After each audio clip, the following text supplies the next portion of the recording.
Oh, I can't stand it. Every time I see Sherry's face, I feel sick. Oh dear, that's terrible. Sherry, please pack your things and leave. What if something happens to Betty's child because of you? I couldn't help but sigh at the malicious grins on mother-in-law and sister-in-law's faces. Feeling all my efforts had been in vain, I replied weakly, "All right, I'll leave." My name is Sherry. I live with my husband, Alan, in his family home.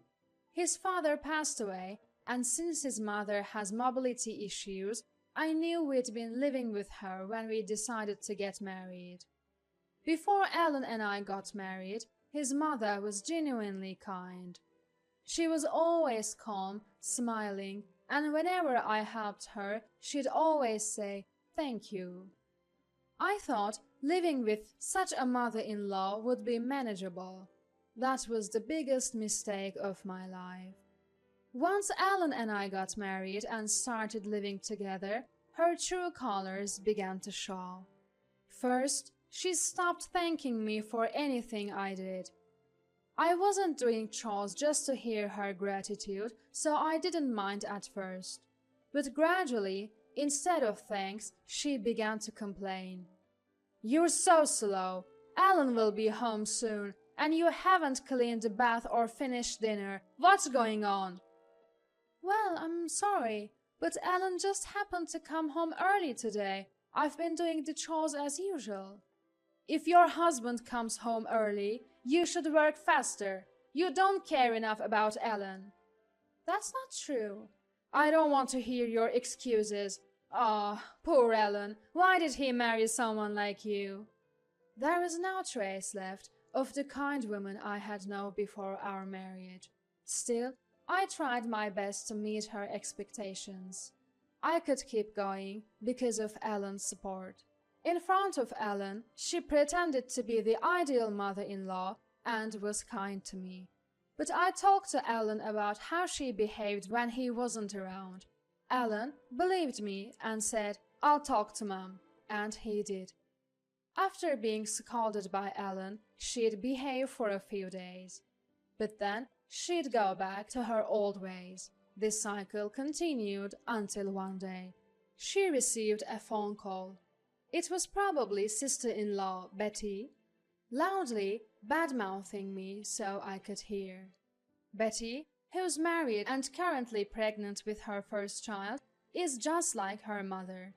She changes her attitude depending on the person and, frankly, has a bad personality. She once said, "I never thought my brother would marry someone as wonderful as you."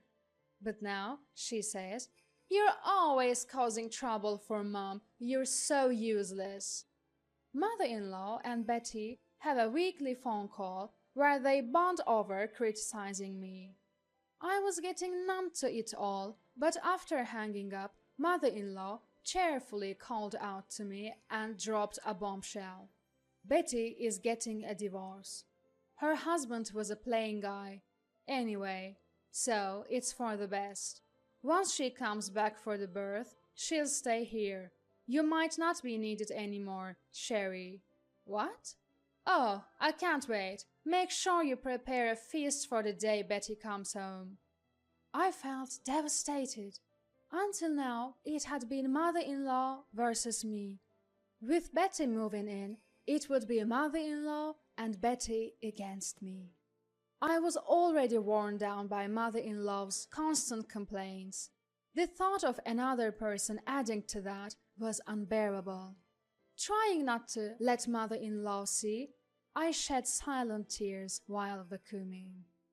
I couldn't take this life anymore. A few days later, Betty arrived. Heavily pregnant, she was in her 9th month. I greeted her with a "hello." Immediately, she complained, "At least offer to take my bags." After taking her luggage to the room she'd been staying in, I heard her loud voice from the living room. "Sherry really does have a plain face, doesn't she?" As I prepared tea in the kitchen, Betty exclaimed. "Oh, I can't stand it. Just looking at Sherry makes me feel sick."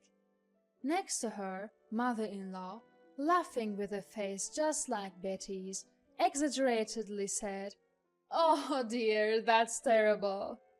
Sherry, pack your things and leave. What if something happens to Betty's child because of you?" Betty laughed mockingly. I had done my best for mother-in-law, but it seemed all for nothing. Feeling empty, I sighed and replied weakly, "All right, I'll leave." I had anticipated this outcome from the moment I heard Betty was returning here. I had always known that a day would come when I'd leave this house in anger or sadness. I quickly grabbed my already packed bags, headed to the entrance, and picked up my car keys. Perhaps not expecting me to actually leave, mother-in-law called out from behind, "Oh, Sherry, are you really leaving? That's fine, but make sure you divorce Alan. He deserves someone much better." I think that's for Alan to decide. Thank you for everything.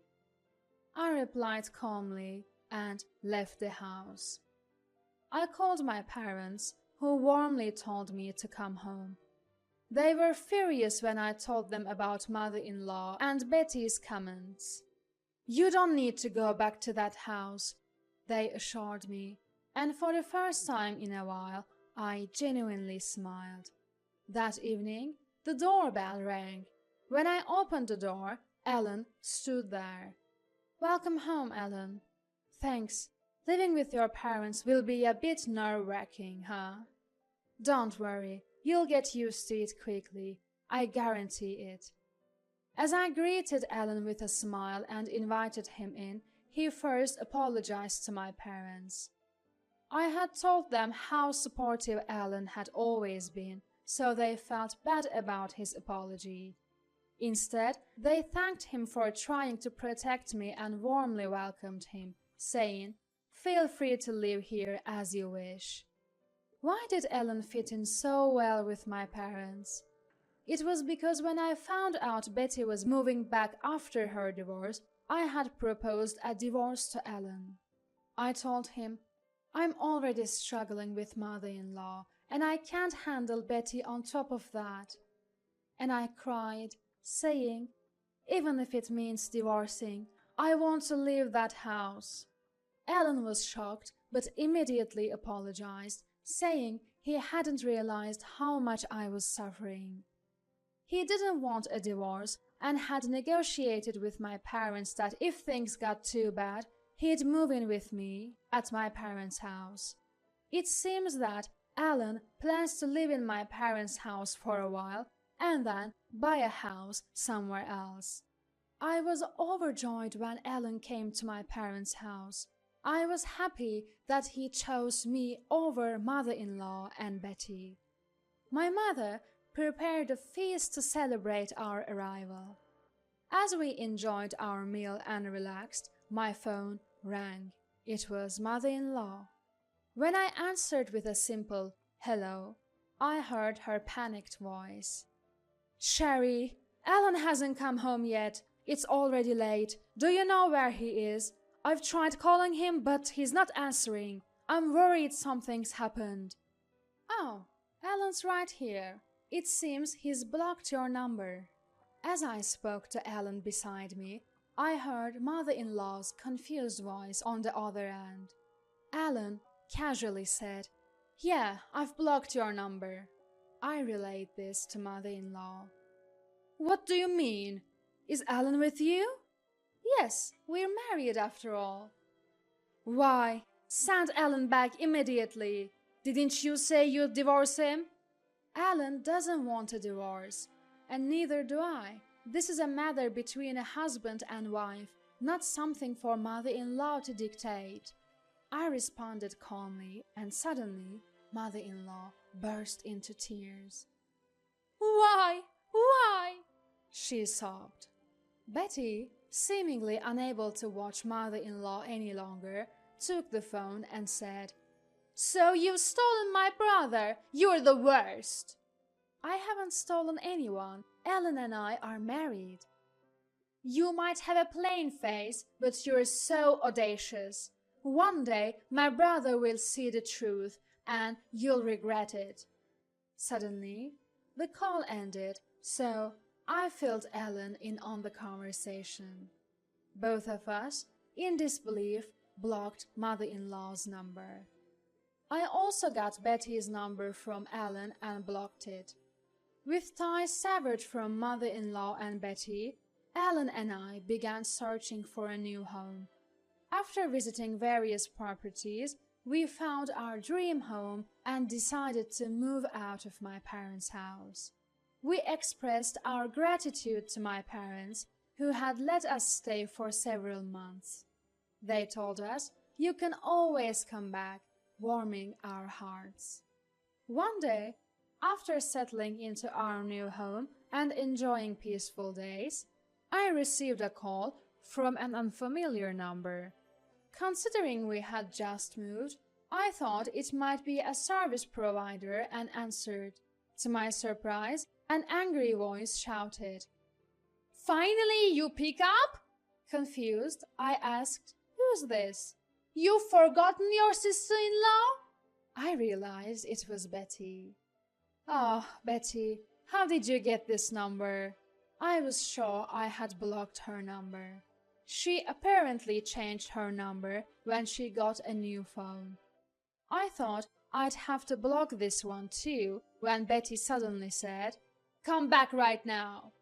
I just had a baby and the house is a mess. Mom doesn't do anything." Well, mother-in-law has a bad leg, so it's understandable to some extent, right? "That's no excuse. I'm struggling postpartum and she's using her leg pain to avoid chores." From Betty's words, it was clear she and mother-in-law weren't getting along. Neither mother-in-law nor Betty want to do housework, so it's only natural that they push each other. But that wasn't my concern. "I'm sorry to hear that, but I have no plans to return." "Why not? You haven't divorced Ellen, right? We're family. We should help each other." "It's funny you consider me family now." I chuckled and Betty shouted in frustration. But I wasn't fazed. I wouldn't have to see her face again. "When you see me, you feel sick because of my plain face. I'm truly sorry. If I came back to help, you'd just feel worse. Mother-in-law also didn't want to live with me. It's okay if you don't consider me family." "I might not have lived with you, but I never badmouthed you like Mom did." "I know you and mother-in-law would talk about me on the phone.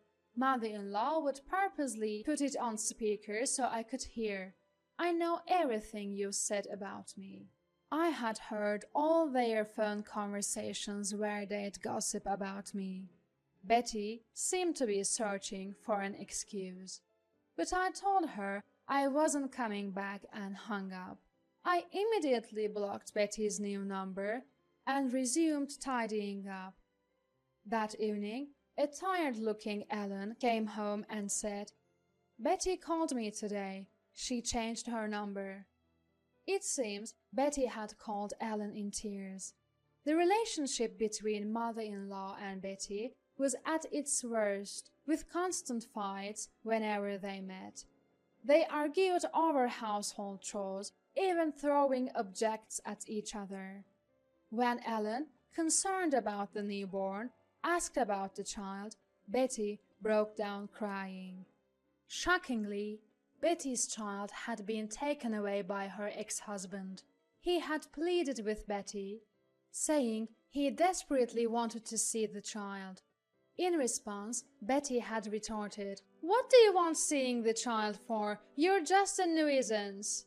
Hearing this, her ex-husband declared he couldn't trust Betty with the child and took the baby away. In a fit of anger, Betty had said, "Then you raise the child." Now, regretting her words, she is embroiled in a custody battle. Mother-in-law's leg condition seems to have worsened. She's been advised to live in a wheelchair, but there is no way Betty would care for her. Mother-in-law manages with a cane at home, but the day she'll need to move to a facility she despises seems imminent. Betty had apparently sought Alan's help, but their predicament was a result of their own actions.